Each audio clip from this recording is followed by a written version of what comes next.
Welcome back to Living Arbitrage. My name is Kat. I'm an Amazon seller. On this channel, we talk all things arbitrage.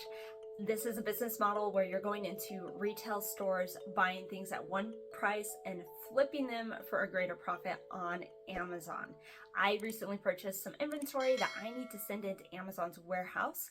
This is called Amazon FBA, or Fulfillment by Amazon. When you send products that you've purchased into their warehouses, and Amazon handles the customer service for you. When items sell, they ship it directly to the customer and they handle returns and everything like that, and I don't have to store the inventory in my house. So today I'm going to be getting a box ready to send to Amazon, and I will actually be taking it to the UPS store hopefully tomorrow. So I thought it'd be fun to kind of walk you through the process of getting an item ready to send to Amazon. However, I can't show you the exact items I'm sending to Amazon. That would create competition for myself and it would not be a good business move. But the way you send things is generally the same no matter the item that you're selling. So I'll go ahead and show you some mock items so that you can get an idea of how to send a shipment to Amazon. Okay, let's say I want to sell these graham crackers on Amazon and I want to send them in Amazon FBA. I will need a few items to accomplish this task. First of all, I'm going to need a box that I can send things to Amazon in, and this can be any recycled box. Now, there is a limit on the size of box you can send into Amazon, so you don't want your boxes to be too big. People often use Lowe's and Home Depot moving boxes. The medium-sized boxes are a good size. You can put a lot of things in those. But you can also just reuse Amazon boxes or any boxes you have around the house. So for the purpose of this video, I just grabbed a random box. You're going to want address labels. I will link all this stuff in the description box as well. These are the ones that I have been using. I'm going to be getting different ones for my Rollo printer, but these work in an inkjet printer. You're going to use the address labels to print FN SKUs. So this is Amazon's special barcode that you print and stick on your items that you're sending in FBA. And then you can use address labels for this purpose, or you can also get these black labels to cover up any existing price tags or barcodes on your items that you don't want Amazon workers to accidentally scan the wrong barcode, or you don't want your customer to see the price that you bought the item at. You can use these labels to cover up that price. You can also use just regular white labels, but sometimes the black ones cover up the numbers and barcodes better. So I'll link all that in the description box. Last but not least, you're going to want a poly bag, and these poly bags have to have a suffocation warning label on them. So when you're getting ready to send something into Amazon, I'll show you the computer bit too as well. So to get this ready for Amazon, first we're going to look and see what barcodes we need to cover up. There's a barcode on the bottom here. Like I said, you can use a white label or you can use one of these black labels, and you would just stick it on your barcode. You can also just cover up barcodes with the FN SKU, but I like to put the FN SKU on the outside of my poly bag. So once all barcodes are covered, you can slip your item into your poly bag, and then you seal it up. I'm not going to seal it up because I will reuse this poly bag for another item, but you put it in your poly bag. And then, once you input everything on Amazon, let me pull out one of my old papers. They're going to print. Okay, once you input everything on Amazon, they're going to print an FN SKU barcode. So it's just going to, you've got a barcode and it'll have like XB320. That's supposed to be an X. Okay, don't judge my handwriting, but there's your barcode, and you're going to take it and you're going to stick it right on the outside of your poly bag.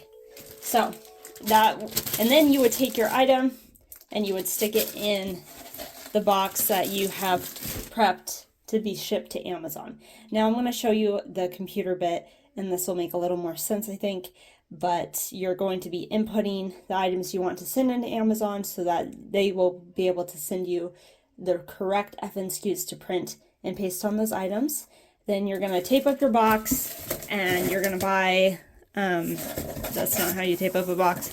You're going to tape up your box and you're going to buy the shipping, and your box will be sent to Amazon's warehouse where they will open it up and distribute it. This is a process that can take a couple weeks for your items to actually hit the right warehouses and be available for sale. But it's super nice to not have the inventory in your house. All right, let's hop on the computer and I'll see if I can show you without showing off the items that I'm selling. Go to your Amazon Seller Central page and click the hamburger menu in the top left corner. Hover over Inventory and select Manage All Inventory. The first thing I need to do is select any FBM inventory that I want to change to FBA. I'm going to use the checkboxes on the left to select these items. When my items are selected, I use the Action drop-down menu on the top left and select Change to Fulfilled by Amazon. Next, I will verify that I selected the right items. It's always important to double check. Here, I got a notification that said only 9 out of 10 listings were ready to list FBA. So real quick, I did an investigation on the 10th item and input the necessary details to make Amazon FBA possible. In this case, the item was missing the dangerous goods info. My item did not contain any batteries and was not considered dangerous or hazardous, so I selected no to both of these options. Now everything is ready to list as FBA. This also happens to be all the items I plan on sending into FBA right now, so I'm going to select this option, List as FBA, and Send to Amazon. Now for each of these items, I need to select the prepping info required. This prepping is just like I showed you in the beginning of the video. This first item is a set and it is not fragile.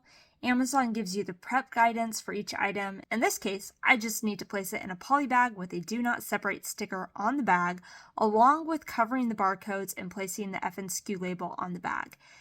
Now I need to select who is prepping and labeling items. In this case, I'm doing both, so I'm going to select by seller for both of these items. I ran into an error. This item is missing its weight and dimensions. So I select the error to input those real quick. This does not usually happen to me, but of course, since I'm filming, I'm running into errors, so I might as well show you how I fix them. I just used a tape measure and measured the polybag bundle, and I weighed it on my shipping scale and inputted all of the info here. Okay, it gave me an error again, but the second time I clicked into it, it refreshed the page and all errors went away and it was okay. So the next item, I got this acknowledgement warning, which I had never seen before. But of course, since I'm trying to film a YouTube video, I'm going to get all these errors, so I'll walk you through this. I just had to read the prep information again and acknowledge that I read it. The next item, I did not receive any errors, so I was able to input everything like normal.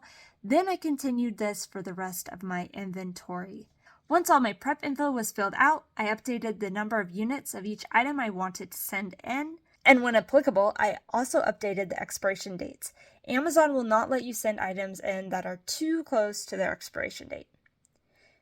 And then I would select Ready to Pack. Once all my items were ready to pack, I select Print SKU Labels.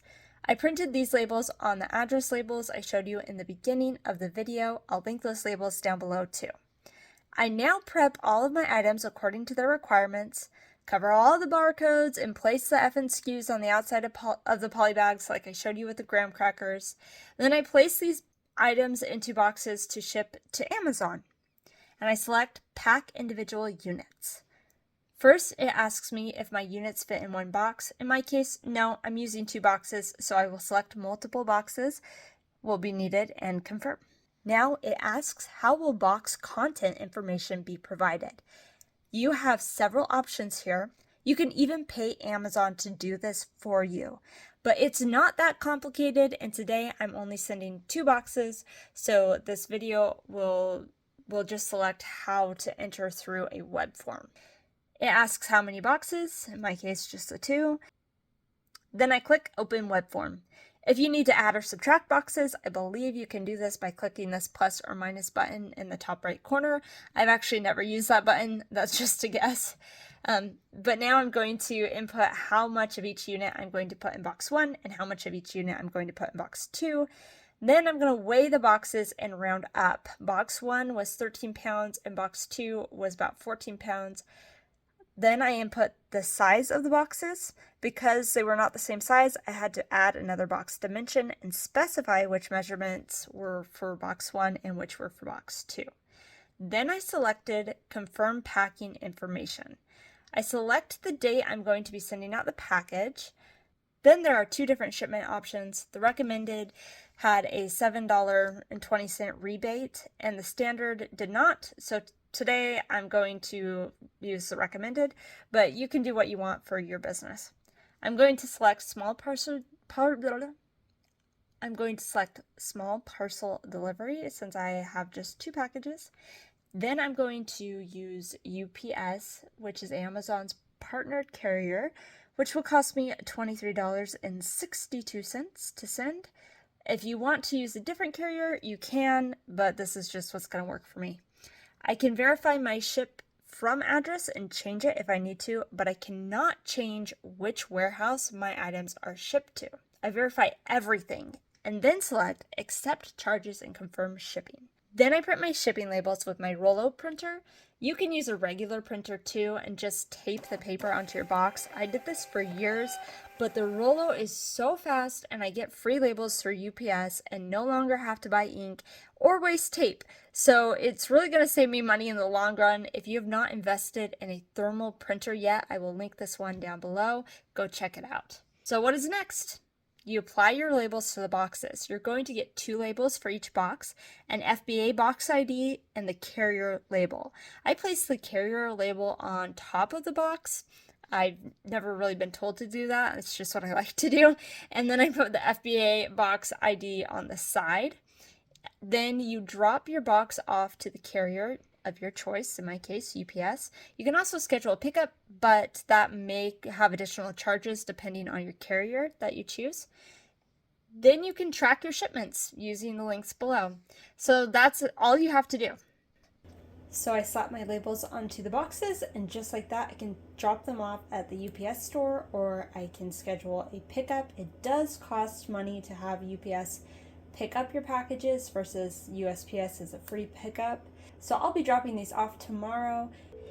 Give this video a thumbs up and hit that subscribe button to keep following my Amazon selling journey. Thanks guys, and I'll catch you in the next video.